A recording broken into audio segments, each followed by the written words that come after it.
Greetings everyone. Today we're going to be presenting a question regarding the big topic or the main topic, which is inflation. Introducing our group members for Gamma C6. Kenny Santosh Edmund, Zhang Tianfu, He Yingzin, and Zhang Zhenghe.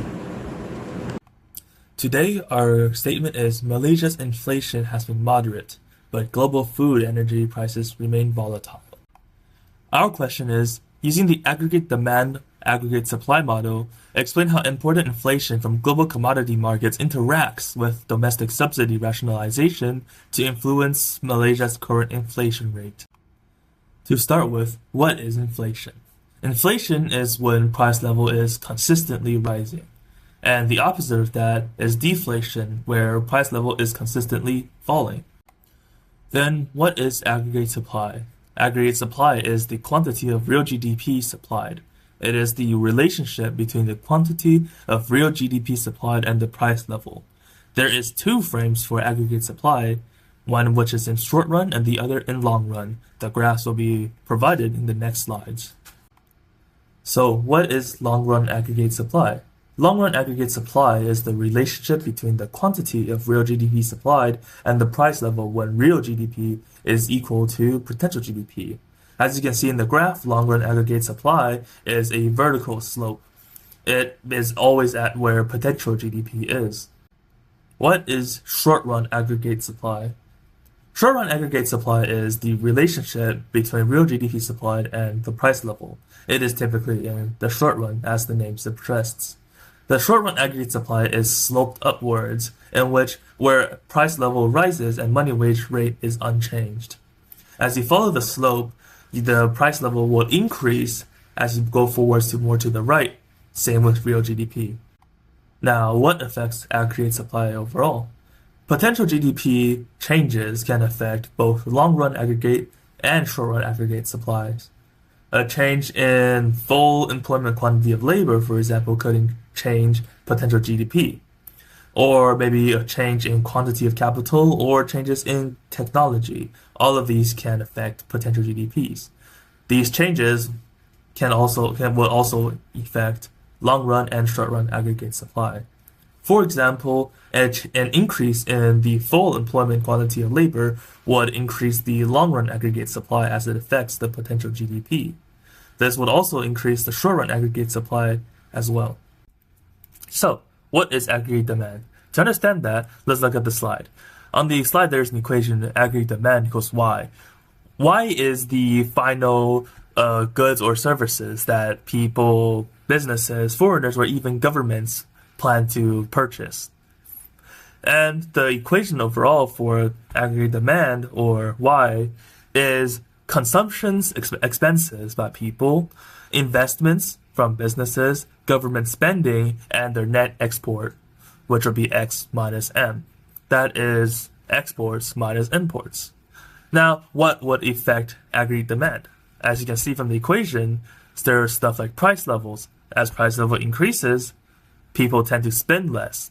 That is the wealth effect.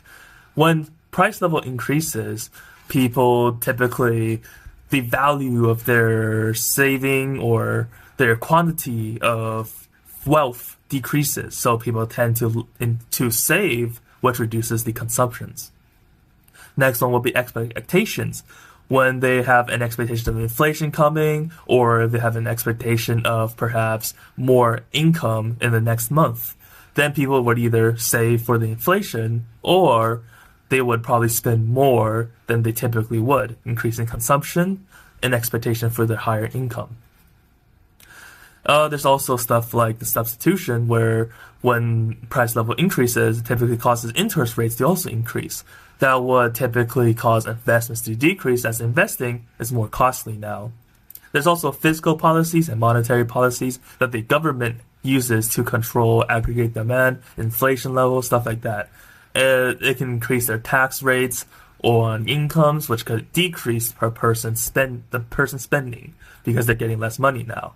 Another thing would be world economy. For example, if China had suddenly increased their value of their money, right, their exports are going to become also more expensive compared to the imports. But yeah, and in that case, it would, cause the aggregate demand to decrease as they are having less exports due to the increase in price. That is also why, as you can see from the graph there, why it's a sloped downwards. Wealth effect, substitution effect, increases in price level causes less real GDP demanded. Or a decrease in price level, as explained before, would cause more GDP to be expected or to be wanted, to be demanded. To continue on from the previous slide, let's go further in depth onto the international substitution effect. So a rise in price level would typically cause the price of domestic goods to increase relative to foreign goods. This would cause an increase in imports as imports are cheaper now relatively compared to exports, as exports are now more expensive for other people. Thus, this would lead to a decrease in real GDP demanded as net exports are decreasing overall, if you refer to the equation. So as you see in the graph, when this occurs, it will cause aggregate demand 0 in the graph to move back, shift left to aggregate demand 2.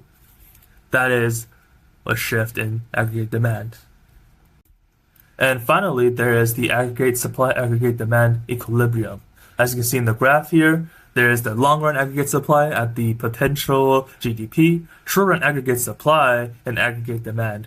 When all three are at the equilibrium, where they meet in the middle, that is the ideal equilibrium, macroeconomic equilibrium.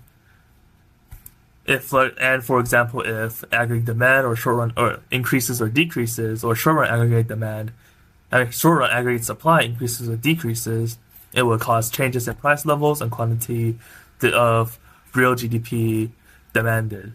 And that would also change the equilibrium as well.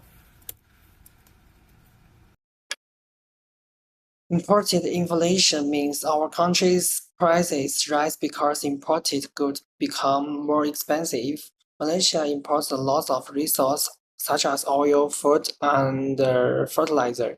When global prices go up, local business pay more for production and transportation. These higher costs are finally passed to consumers. These cases cause percent inflation in Malaysia. In the ADAS model, higher import costs shift the SRS curve to the left. After the SRS shifts left, the price level increases while the country's real output decreases.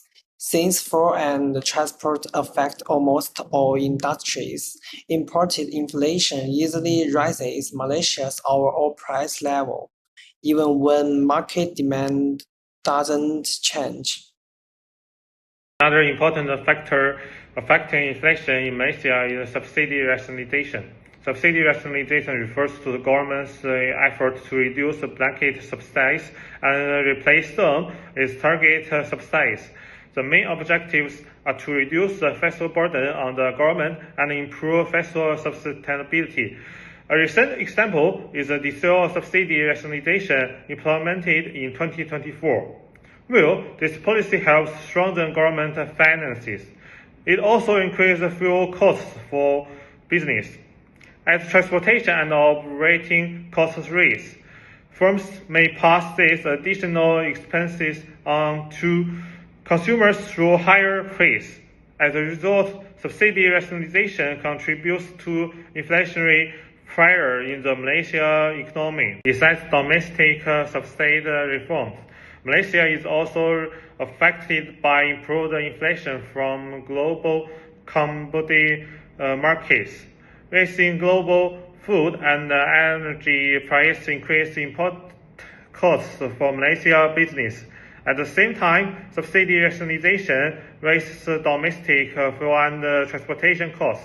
When these external and domestic factors occur together, businesses face a double cost pressure. To maintain profitability, many firms increase the price of goods and services. As a result, consumers experience higher food price, higher transportation expenses, and a higher overall cost of living. Therefore, important inflation and subsidy rationalization together play a role in influencing Malaysia's current inflation rate. Despite these inflationary pressures, Malaysian inflation has remained relatively moderate compared to many countries. Several factors can help us to explain this outcome. Firstly, Malaysia's inflation remains moderate because of government controls over essential prices. For an example, the government subsidized around 95 fuel and electricity just to help to keep transportation and household costs to be stable. Secondly, Malaysia adopts a gradual approach to subsidy rationalization. Instead of removing subsidies suddenly, the government introduces reforms step by step and provides targeted financial assistance to lower income households. This helps to reduce impact of rising living costs and also prevents sudden inflationary shocks. Thirdly, Bank Negara Malaysia plays an important role in controlling inflation through prudent monetary policy by adjusting the overnight policy rate, or we call it as OPR. The central bank can influence borrowing and spending levels in the economy. This helps them to prevent excessive demand that could push prices higher. Fourthly, Malaysia benefits from the stable domestic demand and improving supply chains. Consumer spending and investment are growing at sustainable pace, which reduces demand pull inflation. At the same time, improvement in supply chain efficiency and lower production costs helps businesses manage expenses, limiting prices and also increase for consumers. In conclusion, Malaysia's inflation is influenced by both important inflation and subsidy rationalization. Okay, so rising global food and energy prices increase production costs, while subsidy rationalization raises domestic costs. Using the ADAS model, these factors shift the short-run aggregate supply curve to the left, leading to higher prices. However, government assistance, prudent monetary policies, and stable demand have helped us to keep inflation relatively moderate. Thank you for your attention.